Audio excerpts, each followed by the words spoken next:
Alright, welcome to Throwdown Throwsday. Here we have our explanation for our replay that we uploaded earlier, and the gameplay we have here today is Gohan versus Ginyu. Now, some people say that Ginyu is the weakest leader in set 1. I could see that. Loses to blue, doesn't necessarily beat green, can beat green, but not versus Brawly. You have to try a lot harder. But we're not here to talk about Ginyu, at least not that to that extent. We're here to look at this replay, examine what we could have done differently, and let's see what happens. So our opponent attacks us.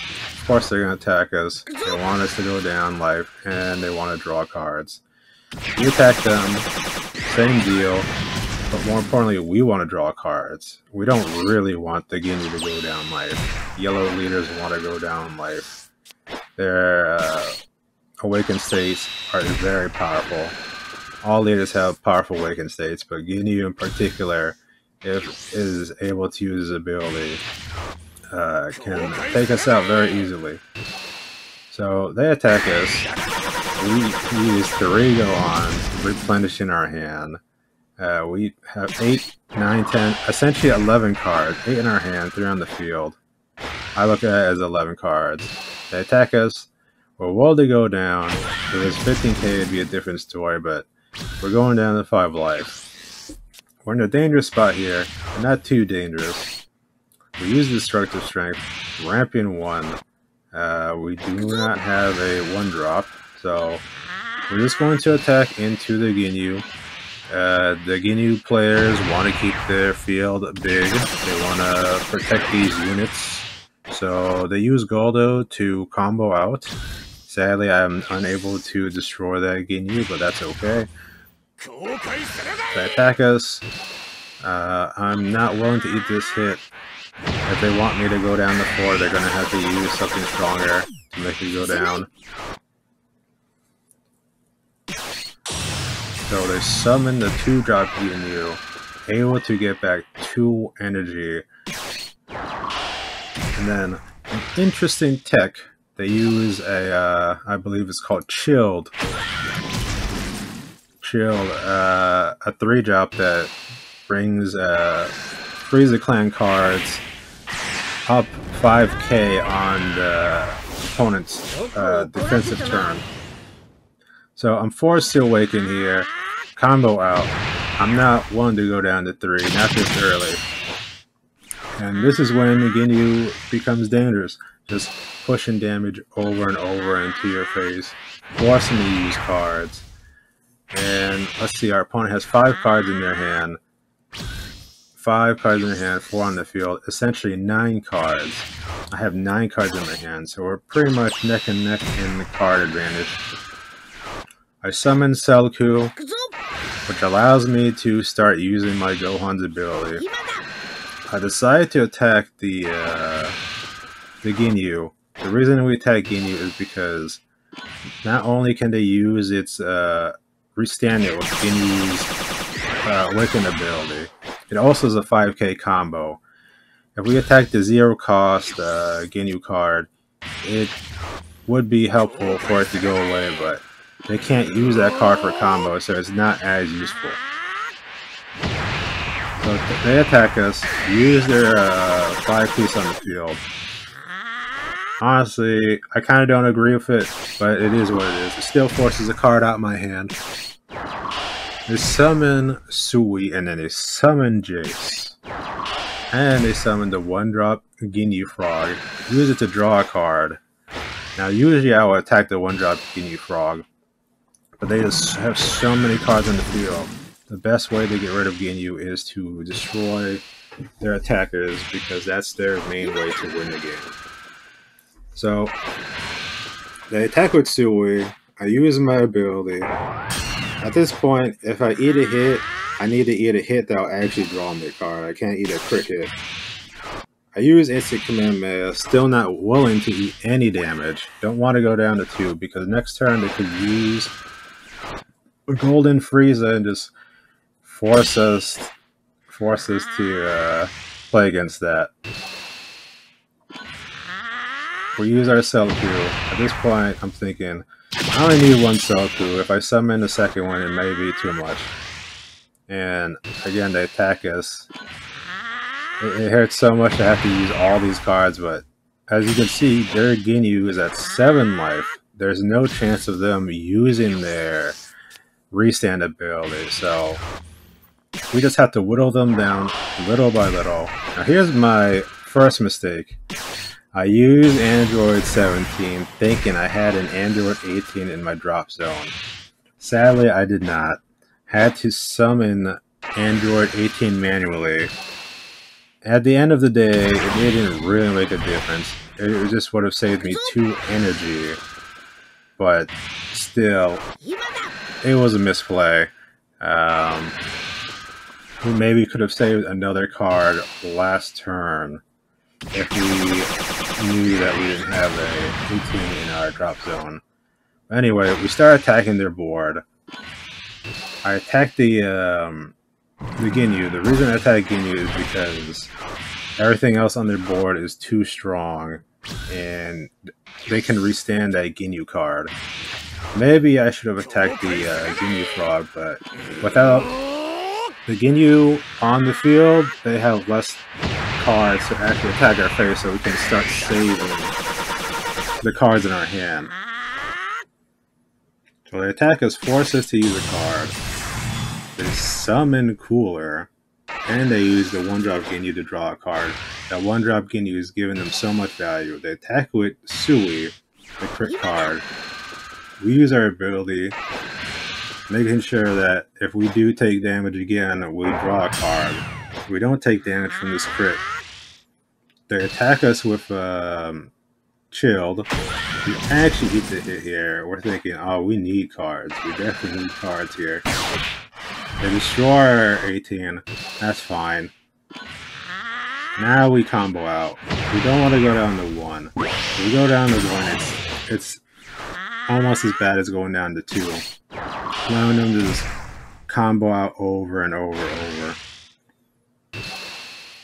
The attack was Root Chase. We use the Son Goku in our hand, combo out again.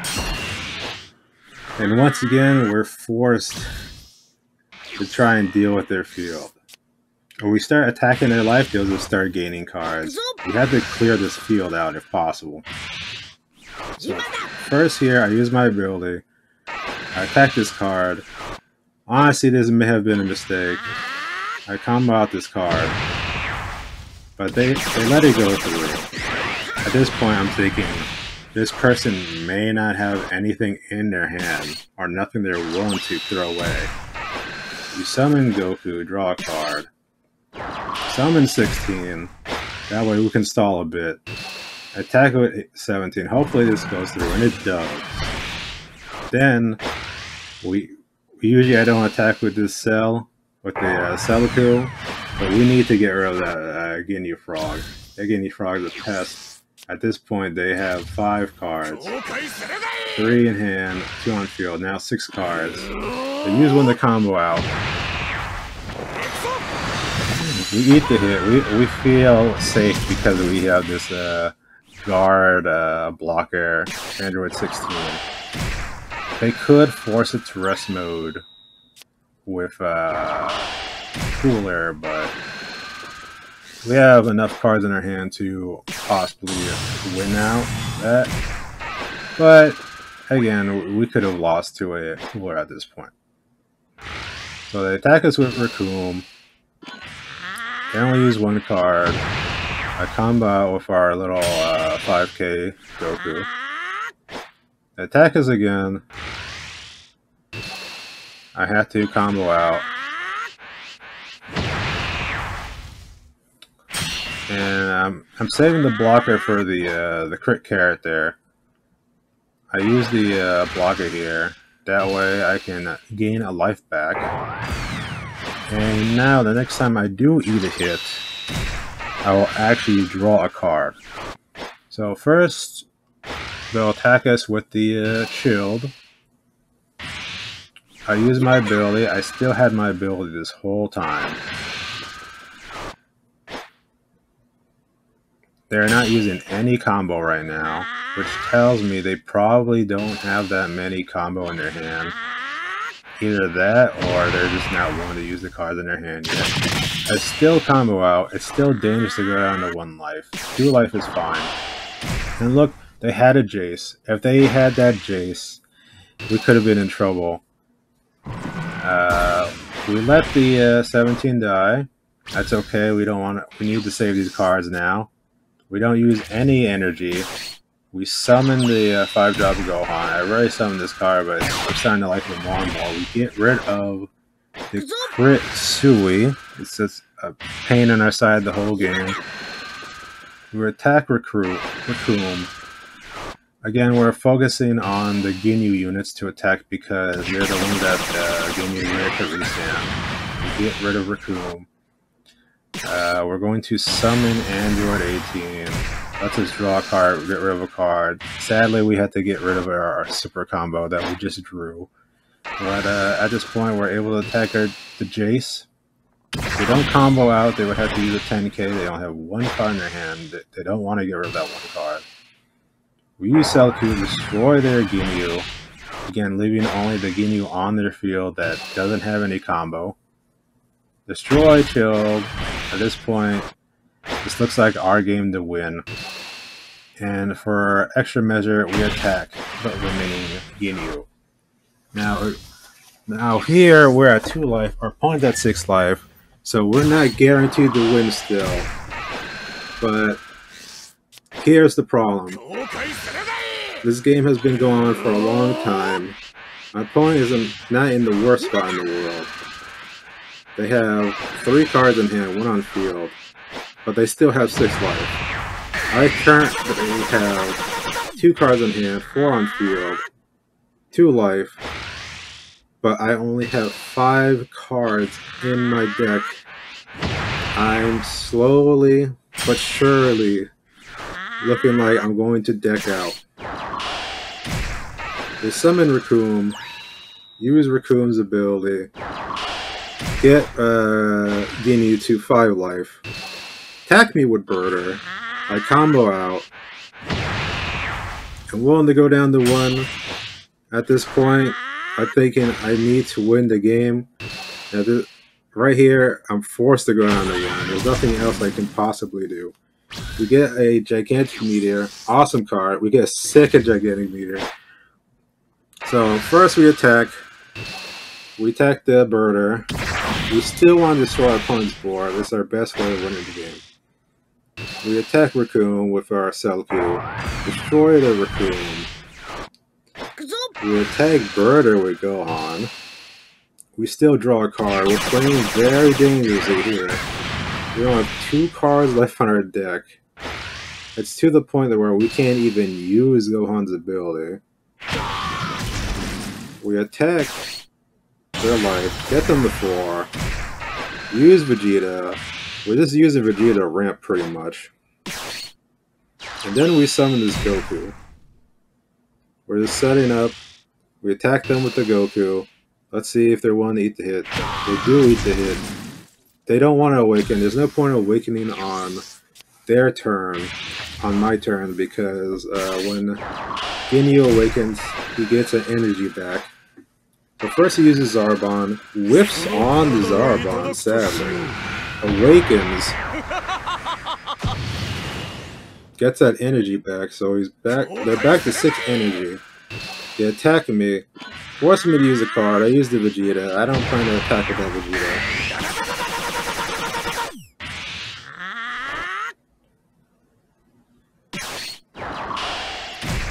Summon Naze, force him to draw a card. Attack with Naze.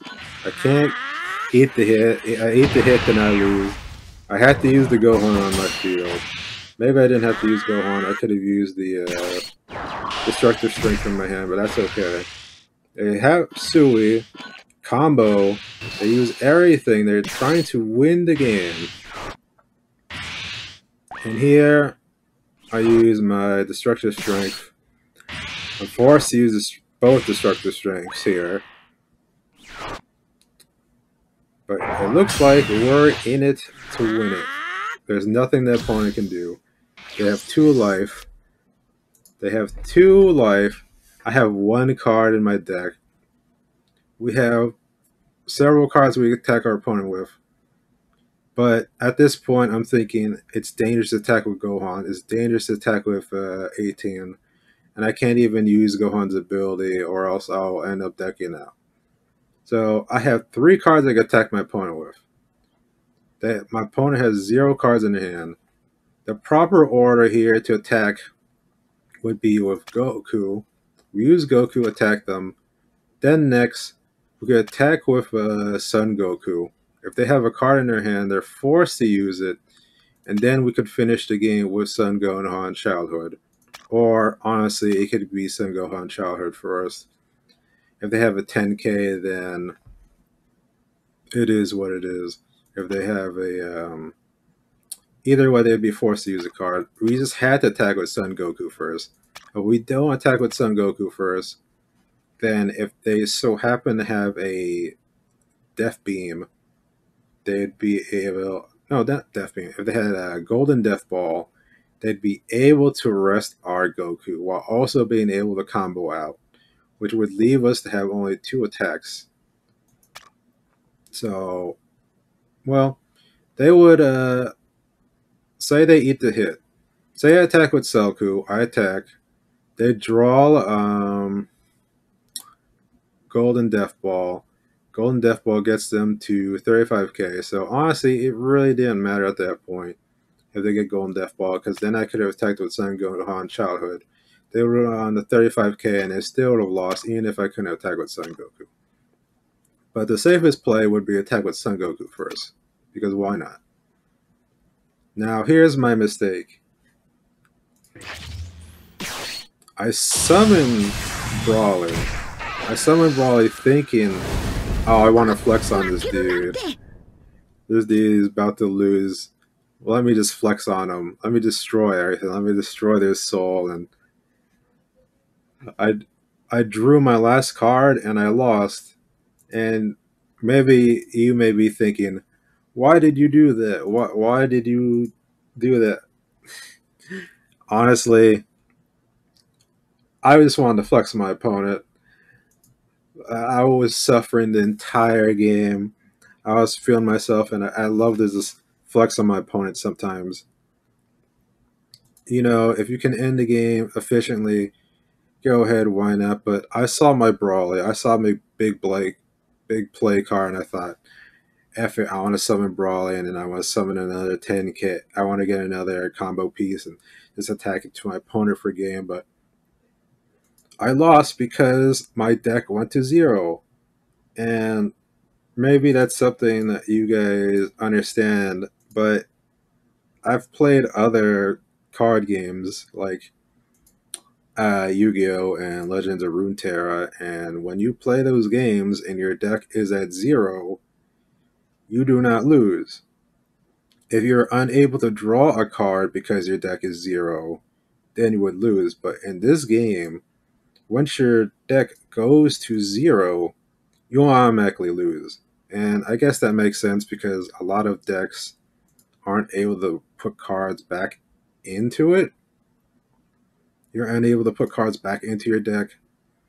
But there are mechanics that let you do that. Primarily Goku Black. Goku Black is able to bottom deck a Zamasu and put it back into your deck.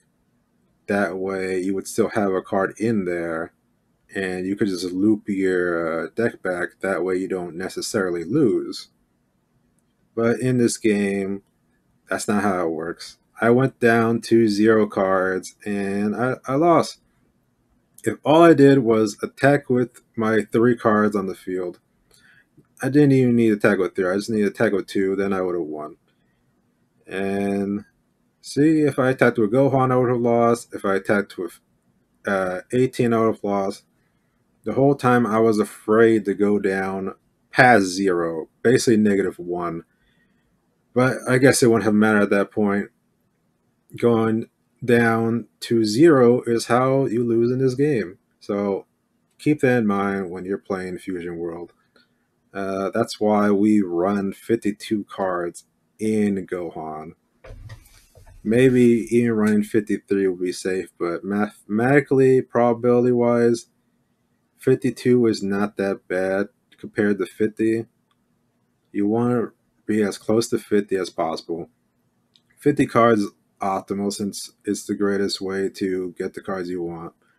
51 isn't that much of a difference. It sometimes would feel bad to get the 51st card and be like, man, this card did not help me at all. But really, mathematically, probability wise, it doesn't make that much of a difference. 52 actually doesn't make that much of a difference either. It's like not even like a 1% difference. Maybe it's like 0.67% difference or something, like not even 1%. Once you reach 53 cards, then I believe it makes a 1% difference. And 1% difference isn't a lot, but it does feel like more. You really need to know what cards you want to include in your deck at that point. Most decks only need 50 to 51 cards, but again, you could get away with 52 cards. It's not that big a deal. Just make sure you build your decks properly. Don't include too many dead cards, and what I mean by dead cards is cards that have like zero combo in your hand. So if you include field spells, make sure they're very vital to your gameplay. If you want to see the field spell, try to include the least amount of cards as possible.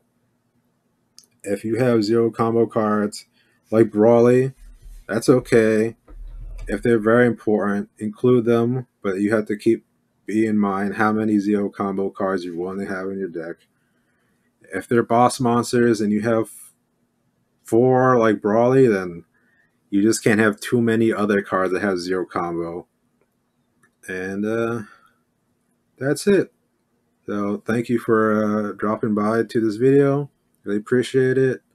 This is my first deck tech explanation for one of my replays and for Throwdown Throwsday. The reason I made these videos was to show off some of my mistakes and the mistakes our opponents have. All the mistakes that we have are close games, and you know, it's okay to make mistakes as long as you learn from them. No one's perfect, and hopefully we can learn together. All right, peace out and take care.